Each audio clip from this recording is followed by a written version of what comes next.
Autant jadis, en une époque aux chroniques ébruitées, sur une lande morte et de pierres empâtées, s'élevait une tour d'un or dédaigneux, si hautaine en son faste, et si outrecuidante, qu'elle fit outrage au soleil radieux, lui jetant son éclat en argues méprisantes. En son plus haut fait trônait d'homme fauve le crénelé, lequel estoit nommé par les clercs le roi trompé. Nul ne pouvait savoir s'il abusait les autres ou s'il se trompait lui-même, égaré en ses propres songes, tant il s'était perdu en la forêt de ses mensonges. Mais son règne n'estoit que vaine semblance, faite de vilainie si innombrable qu'on n'en peut tenir compte, si bien que sa puissance n'estoit en vérité qu'un éclat dérobé. Chaque matine, il se pavoitait sur son balcon de marbre fourbi, engoncé dans un manteau de soie jaunâtre qui lui alloit tout de traviole. Il redressoit une couronne de guingois qui lui choit sur les oreilles, puis brailloit mainte harangue à la piétaille des basses-terres.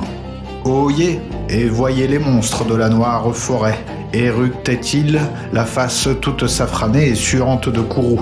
Ils rôdent, croyez-moi. Ils bavent des venins. Ils lorgnent vos bourses. Ce sont des monstres très méchants, les pires que l'on ait vus de mémoire de clerc. Mais je suis ici, moi seul. Sans moi, vos foyers ne seront que cendres.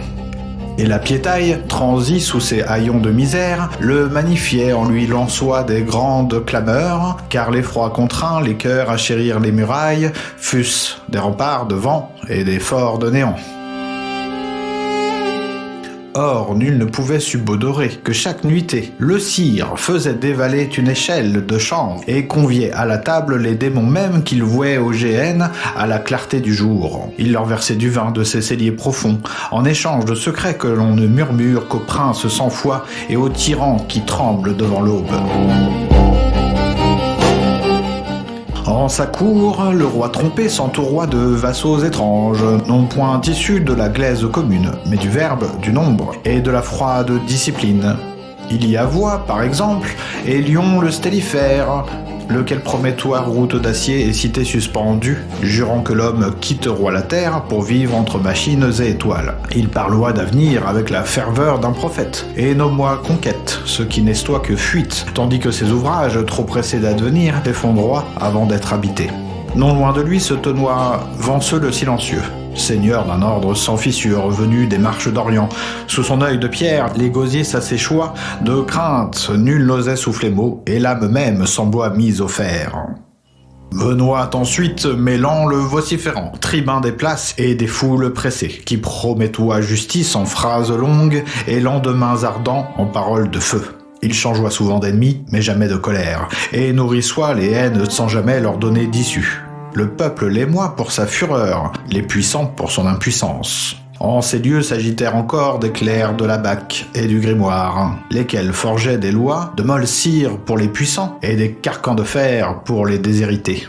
Ils ne s'escarmouchèrent point pour la clarté de la chose vraie, mais pour la maîtrise des fables. Leur art n'était point de régir la terre, mais de tisser une telle nuit que le peuple la prit pour l'éclat du jour. Et tandis qu'il devisait, sur des lendemains de fumée, le présent, lui, se morigénait en gage entre les mains des usuriers, sans que nul n'en eût cure.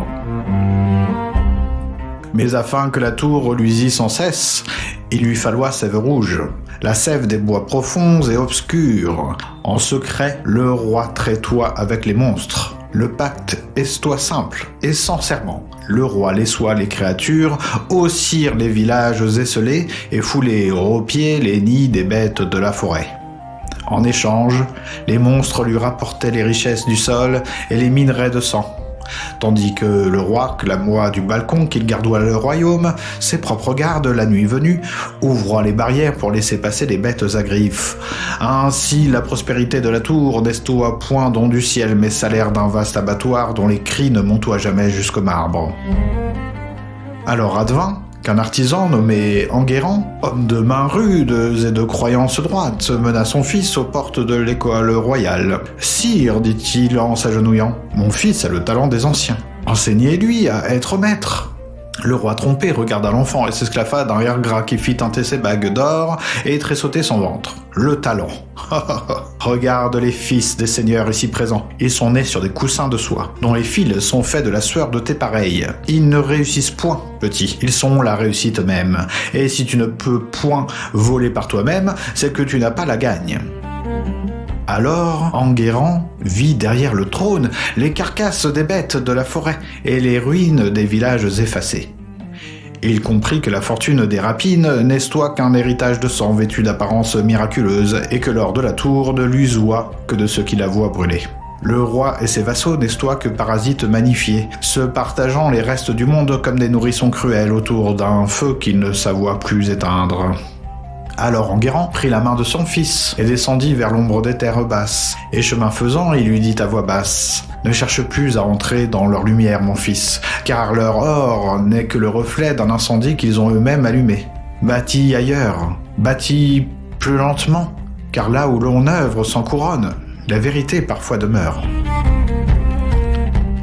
On dit que la tour luit encore au loin, tel un phare ancien qui s'obstinerait à ne point s'éteindre, mais les sentiers sont perdus et les mémoires en déshérence. Désormais, seul le Nord-Roi visite ces salles hautes, où l'on gribouillait naguère les grimoires d'imposture.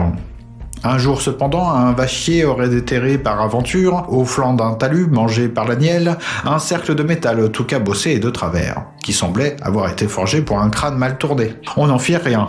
Sinon un collier pour une chèvre de passage, car le colifichet avait perdu son lustre et sa morgue d'autrefois. Nul ne connaît l'épilogue de notre fable, ni ne sait si les bêtes firent ripaille du cire ou si la bâtisse s'écroula de pur dégoût sous le fait de ces vilainies.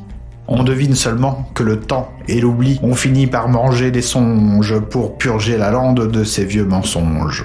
Et de tant d'outrecuidance, de tant de bruit et de faste, il ne reste aujourd'hui qu'un grand silence vaste. La roue de fortune a passé son chemin, écrasant les princes dans le creux de sa main. Et la tour de gloire, en ce dernier hiver, s'est faite poussière sous un ciel de fer.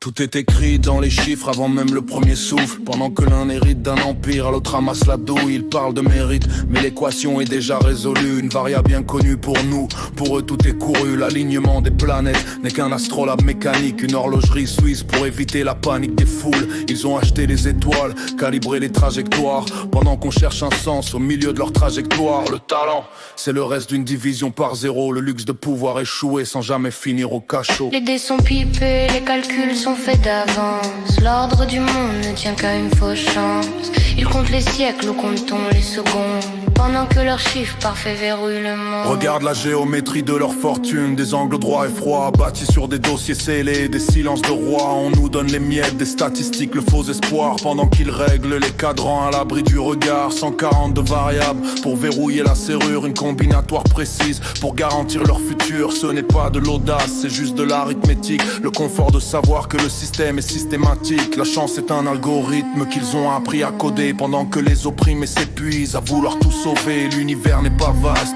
c'est juste une cage dorée où les barreaux sont faits de nombres qu'on ne peut plus ignorer. Les dés sont pipés, les calculs sont faits d'avance. L'ordre du monde ne tient qu'à une fausse chance. Ils comptent les siècles, nous comptons les secondes, pendant que leurs chiffres parfaits verrouillent le monde.